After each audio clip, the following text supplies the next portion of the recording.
wanted to go over this video from the Young Turks. As you can see, it's pretty recent, November 20th, just a couple weeks ago. And in this video, the Young Turks review the recent development, as I'm sure many of you know, that Kyle Rittenhouse has been released on bond.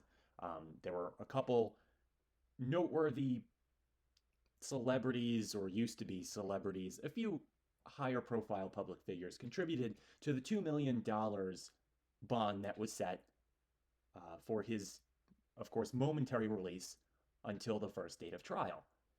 And this video is particularly interesting because it again reiterates a few points that I've heard not only on the media, in the media, but certainly in just personal and private conversations with others that are either firmly on the left or not really of a particularly strong political leaning either way, but nevertheless have been led astray by a lot of people in the media and a lot of outlets as to what the true facts of this case are.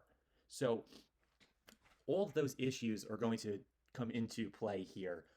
As you can see, for those of you watching on YouTube, it's about an 8.5-minute video, which will speed up a little bit for the YouTube viewers out there. But without further ado, let's get to this video and, of course, set the record straight on a bunch of misconceptions about this case that I'm sure a lot of you are aware about, but it'll still be interesting to go over what others, again, strongly on the left, how they view this case, what do they think of this case, and we'll, of course, file our responses. 17-year-old Kyle Rittenhouse, who shot and killed two protesters in Kenosha, Wisconsin over the summer, has been released on $2 million bond, which means he's no longer in jail, he's no longer in custody. And of course, there are still terms to the release on bond. Yes, he's not in physical custody, but it's not as if Kyle Rittenhouse has resumed a completely normal life pre-shooting incident. He still has the trial that's coming up. So yes, understood. He's not physically being watched. He's not physically in a facility like the jail or being overseen by the government. But the case is not over, clearly. He drove from Illinois to Kenosha, Wisconsin, and proceeded to open fire, shooting 3 people in total. 1 person was injured, 2 people died. And as a result, he was arrested and is facing multiple serious charges, including first-degree intentional homicide, first-degree reckless homicide, attempted first-degrry intentional homicide, and other charges, but those are the most serious. And that's going to be interesting because that's one of the few things that Anna Kasparian actually gets correct about this case, is that that's basically the overview of the charges as Kyle currently faces on the criminal side here. But we'll see how this commentary very quickly takes a turn south. Now, the protests that were taking place last summer occurred after the police shooting of Jacob Blake. He was shot in the back, and he was shot in the back, of course, as we know now, reaching for a knife after already resisting arrest and fighting back insofar as escaping the officer's hold and resisting a taser shot, which we've seen in a couple cases now recently across the country. But nevertheless, the framing there, just as a quick aside, is of course to paint Jacob Blake as a victim. If you're shot in the back, then you automatically, with the omissions herein by the Young Turks, we're not posing a threat to the officer, which we now know to be absolutely not true. That video was certainly jarring. It was something that we covered in detail on this show. And you lied the 2 about the entire case. victims who died as a result of this 17-year-old opening fire with an illegal weapon, an AR-15, that he had no business being in possession of. According to who? According to who? Whose business is it to say whether he should have had it or not? I mean, there's a fair argument to be made that if Kyle Rittenhouse was there administering first aid, as he's on video doing, and the rest of the events play out as they did, and he was not armed, he very well may be dead today. He had at least one gun pointed in his face in a compromised position on the ground. So it's not as if he didn't face danger and didn't wait until the last possible minute to discharge his firearm. So while you can disagree with whether or not the particular weapon was necessary, whether that's something that a 17-year-old kid should have, if we just look at the series of events post-administering aid to those in Wisconsin, he certainly had the need for some kind of firearm on him. And there's a completely conceivable and tenable argument to say that that saved his life at the end of the day. Two victims are 36-year-old Joseph Rosenbaum and 26-year-old Anthony Huber. And how did he purchase that gun? Well, he admitted to the press that he purchased that AR-15 by using a coronavirus stimulus check, and that a 19-year-old friend of his helped him purchase the gun because, of course, he's too young as a 17-year-old to purchase an AR-15. When he was asked about it, he said, "No, I don't regret it. I would have died that night if I didn't. I feel like I had to protect myself." Well, that's, of course, what I just said, and what a lot of you watching and listening probably came to the similar conclusion when you actually watched the video, which, again, this is the ultimate axiom with outlets like the Young Turks. You get to the final fork in the road for commentary like this, and you get to the point where you go, lying or lazy? The commentary that's put forth in this video, you have to see it through the lens of, have they seen the video? Did they watch it in its entirety, see the real threat that Kyle Rittenhouse was under without posing any himself, and are nevertheless concealing that fact and lying about the case?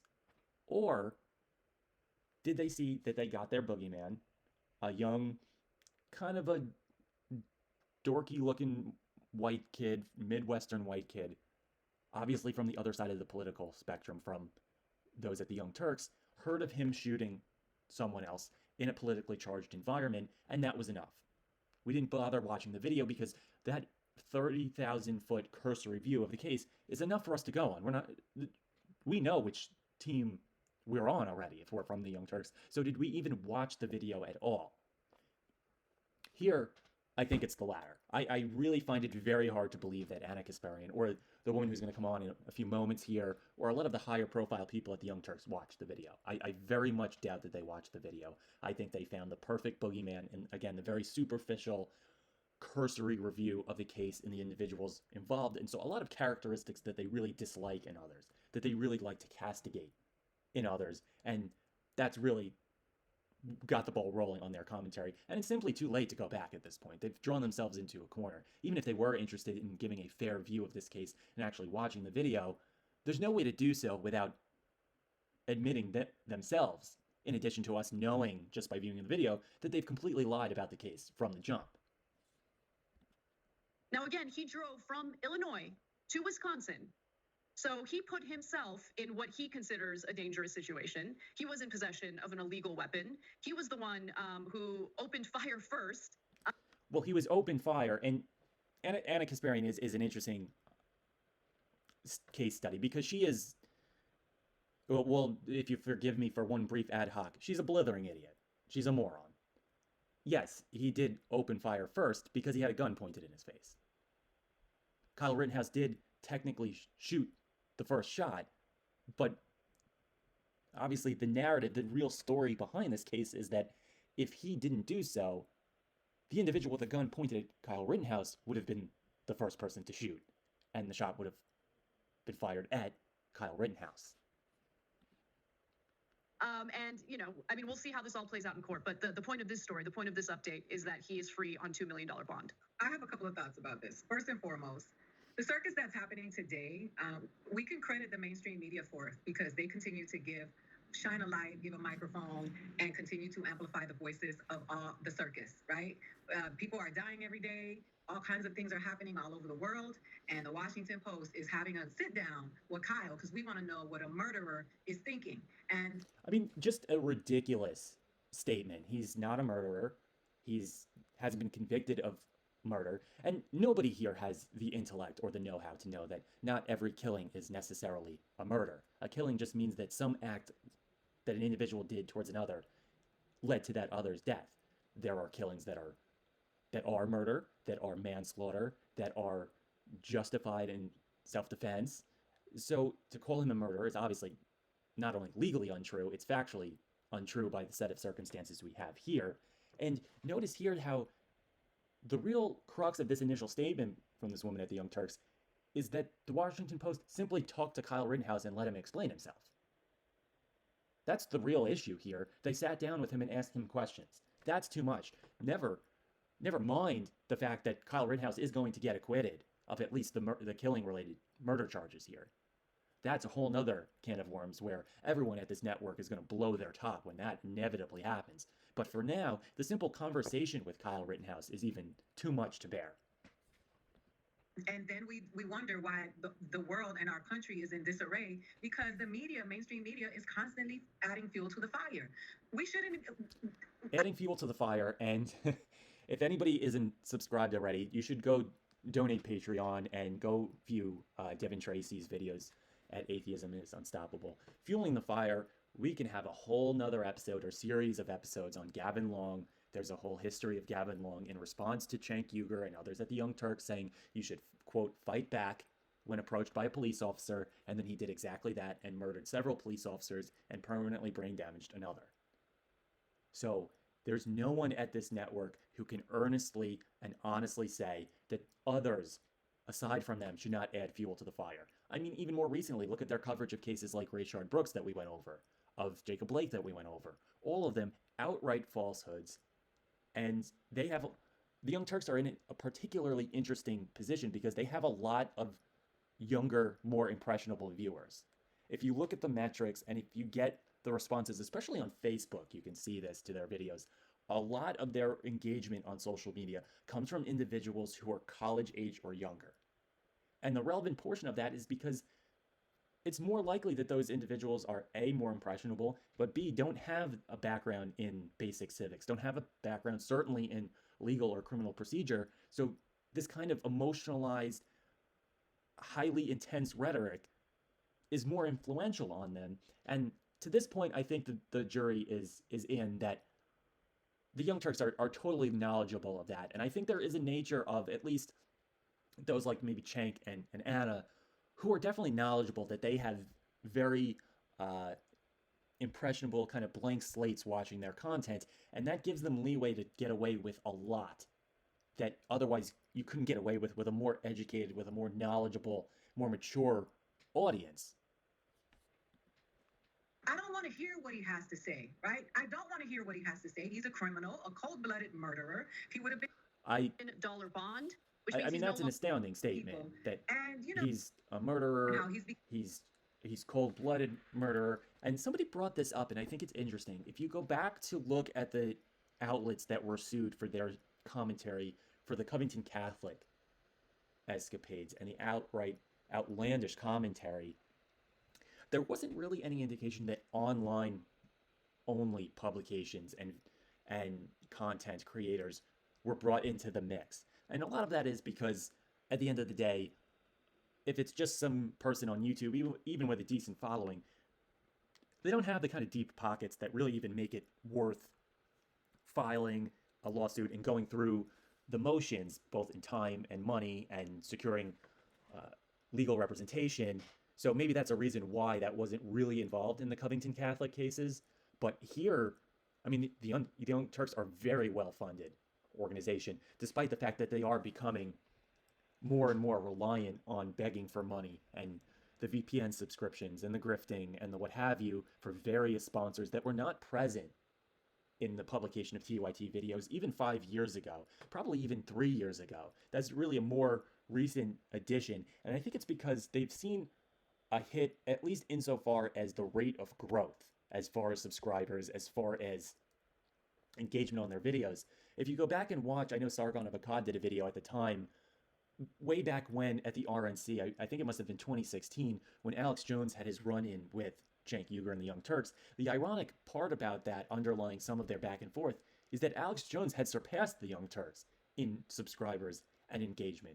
So while they still do have 5.606 million subscribers, the video is arguably not really that well viewed. I mean, I know it may sound rich coming from me, but 166,000 views for an account that has over 5 million subscribers is not great. It's not a great attrition rate for viewing based on the entire subscriber base of the channel, but nevertheless, I think the rate of growth has slowed down in recent years, and this kind of rhetoric and losing a lot of battles, losing battles to, again, to Alex Jones. Anytime any one of these people show up for a public debate, they get the entire auditorium mopped. They get completely ragdolled around the stage by whoever they face, whether it's Cenk Uygur or Anna Kasparian or Son Piker. None of them ever go well for them. So you're getting kind of normie progressive commentary, and they don't really put up a good showing when they go up against someone on the rare occasion, someone who disagrees with them. Become the poster child of one of the talking points of this ridiculous cult that follows Donald Trump. I wanted to partner with 1-800-Flowers because I wanted to bring my aesthetic, to give it my Trump. Yeah, to your point about the false equivalency between protesters who are, fighting back against a two-tier justice system and all sorts of injustices that we've seen with our very eyes in various videos featuring police shootings, to equate them with right-wing gang members, because that's what they are, is pretty shameful. There's no indication whatsoever. Nice freeze frame, Anna. There's no indication that Kyle Rittenhouse was a part of a gang or any Proud Boys-like affiliation or any politically or socially motivated group or organization relevant to the facts of this case. They're completely unfounded. Shameful and disgusting. And these are the same people who enabled Donald Trump's denials of the outcome of the general election, people who are essentially enabling him to dismantle our democratic process. To say that Black Lives Matter protesters are basically like the left-wing component of whatever Kyle Rittenhouse is incredibly, incredibly embarrassing and pathetic for any new. Right, it is pathetic because they're by orders of magnitude worse. Orders of magnitude worse. You have not only Gavin Long, which, by the way, Anna, your network helped influence and incense him to murder the 3 police officers and brain damage a 4th. If you go back and watch, it just so happens that this Gavin Long kid, no following whatsoever on social media, but once he got taken into custody, the Young Turks LLC copyright strike his account into oblivion, and it's no longer operating. Isn't it interesting that when that Gavin Long got taken into custody after making almost exclusively Young Turk follow-up commentary videos, I believe he was featured on a Young Turk broadcast as far as his response and tweets, isn't it interesting that the Young Turks LLC files a copyright strike on him? Why him? Who cares? Gavin Long had no following. Never a copyright strike on Devin Tracy. Never the biggest lampooner of this network's buffoonery. Never a strike on him, on Sargon of Akkad, of Steven Crowder, of Actual Justice Warrior. Never once. But the one time they did just so happens to be Gavin Long. It's suspicious, to say the least. News organization that tries to draw that false equivalency. It's one thing to take a comment or a statement from Kyle Rittenhouse. He's going to want to defend what he engaged in. But I do think it's important for these media outlets to be incredibly clear about what he did wrong. It's not like he was in his front yard and he was approached by a group of individuals who posed an imminent threat to his life. He drove across state lines with his family, intending to go to this protest armed with a gun that he did not have, was not legally in possession of. He opened fire, and as protesters were chasing him to get a hold of his gun so he didn't hurt anyone else, he opened fire again, injuring one more person. This is, and this will be the last thing that we say. That's a bold-faced lie. The woman that you see on your screen right now is lying to your face. And for anyone who watched the video, which obviously excludes our friend Anna, knows that that's not true. They didn't chase him once he shot someone. They chased him first. And then when he got knocked to the ground, he had not only a skateboard swung at his head, he also had a gun pointed straight at him while he was in a compromised position. This is a purposeful blurring of the lines of the timeline of this case to get their facts across. They may be right. This woman may be correct if the sequence of events were the way that she lays out. But we have incontrovertible video evidence to show that what she is telling you right now is simply untrue. It has nothing to do with political affiliation or a legal argument or the rights afforded to defendants, whether they're white, black, green, or orange. This is a purposeful misstatement of the sequential order of events of this case in order to show that Kyle Rittenhouse, from these people's view, was in the wrong. Anyone who's viewed this case, who has a sufficient background and knowledge of this case, will know that that's not the way that this happened. He didn't open fire and then run away. He shot his gun when it was absolutely necessary, and he was resorting, and it was relegated to the fact that he simply had to discharge his firearm or face an even more significant or certain death from those around him and those chasing him. So let me know what you think in the comments if you're watching on YouTube. Otherwise, we'll see you for the rest of this episode over on iTunes and Spotify.